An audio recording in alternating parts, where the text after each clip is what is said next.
দিনে দিনে খেলার মাঠ শূন্য হয়ে পড়ছে পাহাড়ি জেলা বান্দরবান। মাত্র দুটি মাঠ থাকলেও সেগুলো নানা অনুষ্ঠানের কারণে নিয়মিত মেলে না খেলাধুলার জন্য। ফলে শিশু কিশোররা বাধ্য হয়ে খেলতে যায় সাঙ্গু নদীর চরে। তবে তাও সব সময় অনুকূলে থাকে না। পাহাড়ি জেলাটির মাঠ শূন্যতার কথা জানাচ্ছেন ইয়াসিনুল হাকিম। দিন দিন খেলার মাঠ সংকটে পড়ছে পাহাড়ি এই জনপদ বান্দরবানে। সাঙ্গু নদীর দুই পাড়ে যেমন পাহাড়ের ঢালু এবং বিভিন্ন জায়গাগুলোতে খেলাধুলায় জন্য যেখানে আসলে মাঠ থাকার প্রয়োজন ছিল সেখানে মাঠ না থাকার কারণে শীতের শেষের দিকে বর্ষার আগমনের আগে যে নদীর পাড়ে যে চরগুলো জমে ওঠে সেখানে খেলাধুলার জন্য বিভিন্ন এলাকার ছেলেমেয়েরা আসলে জড়ো হচ্ছে। দুঃখের বিষয় যে এই বর্ষার কালে পানির কারণে বন্যার কারণে আমাদের এই মাঠটা বন্যায় ধাবিত হয়ে যায়, যার কারণে আমাদের খেলাটা স্থগিত রাখতে হয়।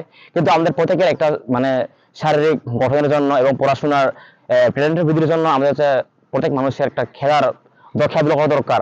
কিন্তু আমাদের তো খেলার ইচ্ছা জাগে যে একটা অন্তত খেলা খেলতে পারি আর শরীর চর্চাকে যেন ডেভেলপ করতে পারি, কিন্তু আমাদের সেরকম পর্যাপ্ত খেলার মাঠ থাকে না।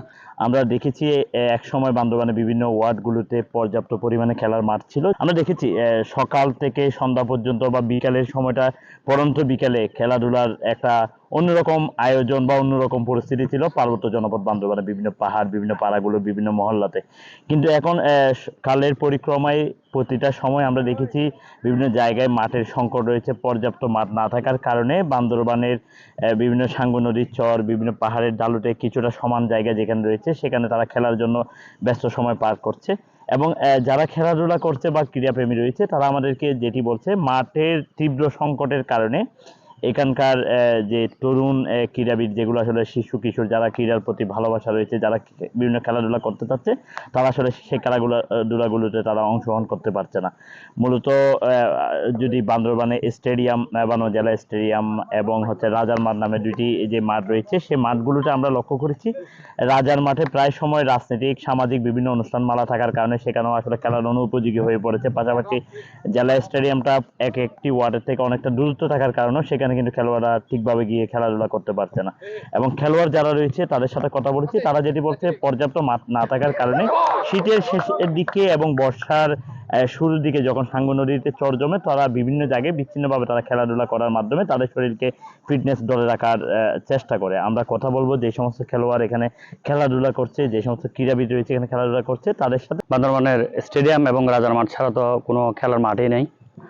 যদিও রাজার মাঠকে আমরা খেলার মাঠ বলছি, এটা আসলে রাজনৈতিক বা বিভিন্ন অনুষ্ঠানে ব্যবহার হয়ে থাকে, এটা তো আসলে খেলা হয় না।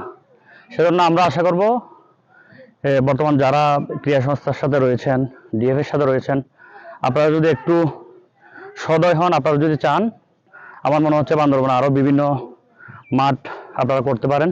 বান্দরবান আসলে আমাদের সময় তো পর্যাপ্ত পরিমাণ মাঠ ছিল, আমরা ভালো করে খেলাধুলা করতে পারতাম মন খুলে। এখন তো বর্তমানে মাঠের সমস্যা। যে মাঠগুলো আমাদের বেলায় ছিল তখন আপাতত দেখা যাচ্ছে যে এই মাঠগুলো দখল হয়ে গেছে। আমাদের বাচ্চারা যখন লেখাপড়ার পাশাপাশি মাদকাসক্তি পরিণত না হয়, আমরা চাই কর্তৃপক্ষ হোক অথবা প্রশাসন হোক, যদি আমাদের একটা মোটামুটি খাওয়ার মতো একটা যোগ্য যদি মাঠ একটা পাওয়া যায়। বেশ করে এখানে একটা মাঠ ছিল, যার কারণে সব বিল্ডিং বলি, আমরা বাড়ি বলি, যার কারণে একটা মাঠ আর থাকে না আর কি। আমরা কথা বলেছি বিভিন্ন ক্রীড়াবিদ, বিভিন্ন ক্রীড়াপ্রেমী যারা রয়েছে আসলে তাদের সাথে, বিভিন্ন সংগঠক, বিভিন্ন ক্রীড়ার কোচ তাদের সাথে। তারা আমাদেরকে যেটি বলছে, বিভিন্ন এলাকাগুলোতে আসলে যে মাঠের একটা পর্যাপ্ত মাঠ ছিল, এখন কালের বিবর্তনের ফলে কিন্তু বিভিন্ন মাঠগুলো আসলে হারিয়ে গিয়েছে। সময়ের মধ্যে যদি তাদের বিভিন্ন ওয়ার্ডগুলোতে, পৌর এলাকায় নতুনভাবে বিভিন্ন ওয়ার্ডে যদি সে মাঠ তৈরি করা বা মাঠ প্রস্তুত করা না হয়, তাহলে আগামী প্রজন্মের যে তরুণীরা রয়েছে তারা খেলাধুলার যে সময়টা ব্যয় করবে সেটি মোবাইল এবং মাদকাসক্তির দিকে তারা যুক্তে পারে বলে তারা আশঙ্কা করছে। এবং তারা যেটি দাবি জানিয়েছে, অতি দ্রুত সময়ের মধ্যে, যেহেতু এখনো পর্যন্ত পৌর এলাকায় বিভিন্ন ওয়ার্ডগুলোতে মাঠ করার পর্যাপ্ত জায়গা রয়েছে, পর্যাপ্ত সুযোগ রয়েছে, সেই সুযোগগুলোকে কাজে লাগিয়ে ক্রীড়া সংস্থা এবং ক্রীড়া সংশ্লিষ্ট যারা রয়েছে তারা উদ্যোগী নিয়ে এবং উদ্যোগ গ্রহণ করার মাধ্যমে 9টি ওয়ার্ডে 9টি মাঠ করা প্রস্তুতে যদি ক্রীড়া সংস্থা এবং ক্রীড়াপ্রেমীরা উদ্যোগ নেয়, তাহলে কিন্তু আগামী প্রজন্মকে একটি সুন্দর আগামী এবং মোবাইল মোবাইল মুক্ত, মাদকাসক্ত মুক্ত একটি রাষ্ট্র এবং একটি দেশ তাদেরকে উপহার দিতে পারবে, খেলামুখী করতে পারবে তরুণ প্রজন্ম। অন্যথায় এখানকার যারা আজকের নতুন প্রজন্ম, আগামী দিনে যাদের ভবিষ্যৎকে আমরা মনে করছি, তারা কিন্তু ক্রীড়া থেকে দূরে সরে গেলে তাদেরকে আবারও সেই ক্রীড়ার পর্যায়ে নিয়ে আসতে অনেকটা আসলে ঝুঁকির কারণ হয়ে দাঁড়াবে। এবং তারা মনে করছে প্রতিটা ওয়াটে ওয়াটে হয়ে উঠবে খেলার মাঠ এবং খেলার মুখী হয়ে উঠবে আগামী প্রজন্ম। খেলার মাধ্যমে তাদের শরীরের ফিটনেস যেমন ধরে রাখতে পারবে, পাশাপাশি একটি সুন্দর মাদকাসক্ত মুক্ত এবং খেলার পরিবেশ মুক্ত একটি দেশ এই জাতি পাবে বলে তারা মনে করছে। ইয়াসিনুল হাকিম, চ্যানেল 24, বান্দরবান।